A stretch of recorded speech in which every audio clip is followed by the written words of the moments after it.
جس نے میرے دل پر اتنی بری طرح سے وزن ڈال رکھا تھا کہ میری سانس رک گئی تھی اور میری ناک سے خون آنا شروع ہو گیا تھا۔ تھوڑی دیر بعد وہ سایہ وہاں سے غائب ہو گیا۔ میں نے چیخ ماری تو میری والدہ اٹھ کر آ گئی اور میری ناک سے خون نکلتا ہوا دیکھ کر پریشان ہو گئی۔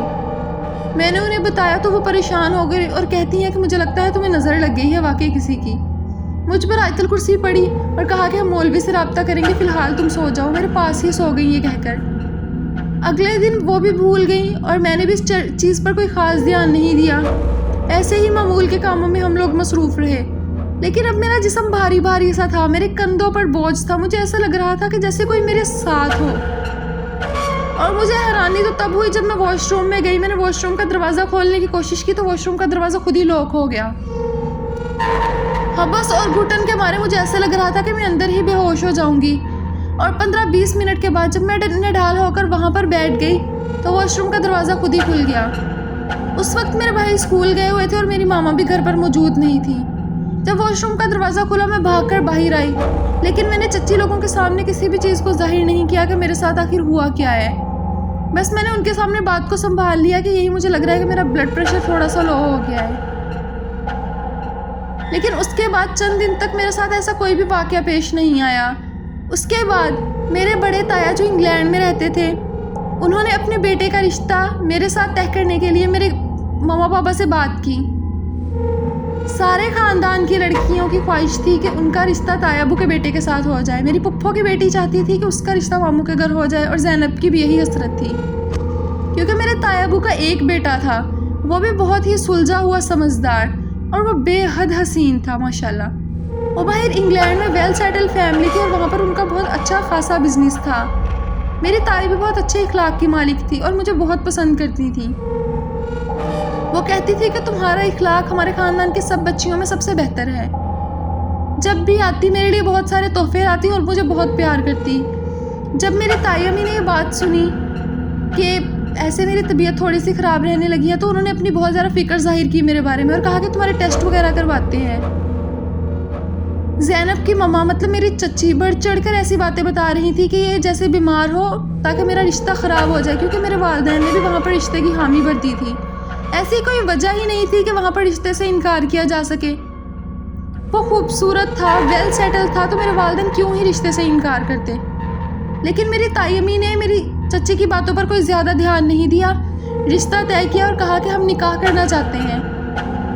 لیکن میرے والدین نے اس چیز سے منع کر دیا اور کہا کہ آپ فی الحال منگنی کر کے چلے جائیں، جب آپ لوگ دوبارہ اگلے سال آئیں گے تو انشاءاللہ تب ہم نکاح کی تقریب کریں گے، پھر جب یہ اپنی سیکنڈ ایئر پاس کر لے گی تب ہم رخصت کر کے آپ کے پاس بھیج دیں گے، آگے پڑھانا ہوا تو آپ لوگوں کی مرضی، وہاں پر پڑھ لے گی۔ ایسا ہی کیا گیا۔ چند دنوں بعد ایک چھوٹی سی منگنی کی رسم ادا کی گئی اور مجھے ابو بکر کی امانت سمجھ کر گھر میں چھوڑ دیا گیا۔ اس کے بعد میری تائی امی اور تایا ابو واپس چلے گئے، لیکن مجھے نہیں پتا تھا کہ اس دن کے بعد سے میرے ساتھ کیا ہونے والا ہے۔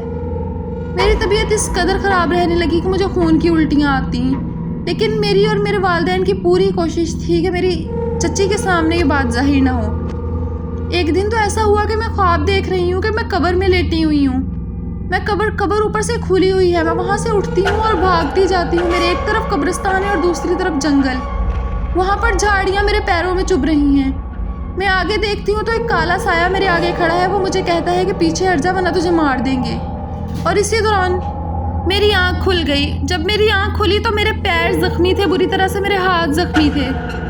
اگلے دن میں نے سارا بیڈ ریسٹ کیا اور چچی کے سامنے پوری کوشش کی کہ کسی طرح سے یہ بات نہ آئے۔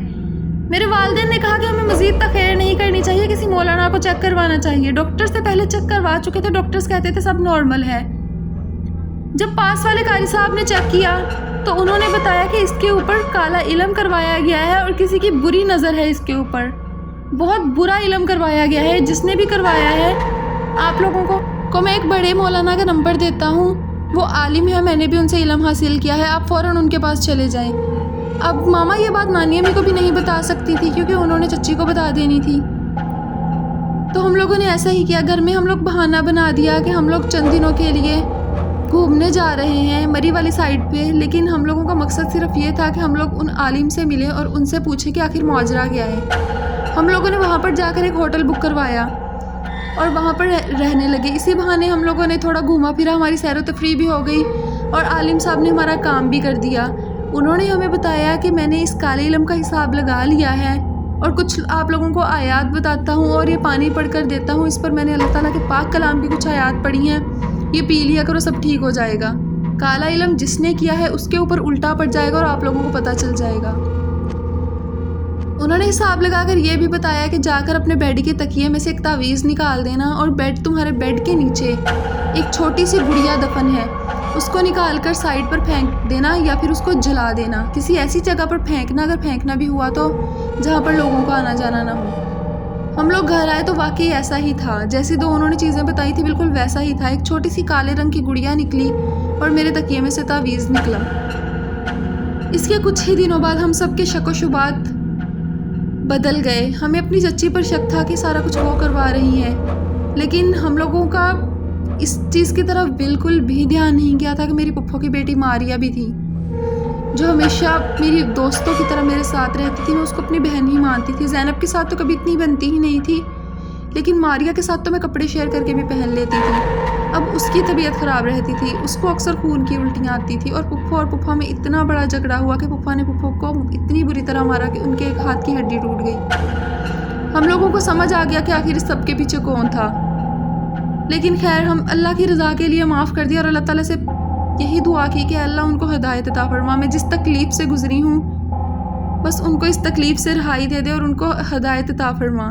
اسی لیے اللہ تعالیٰ نے قرآن مجید میں یہ بات ارشاد فرمائی ہے کہ پناہ مانگو ان عورتوں سے جو گرہ باندھ کر پھونکے مارتی ہیں۔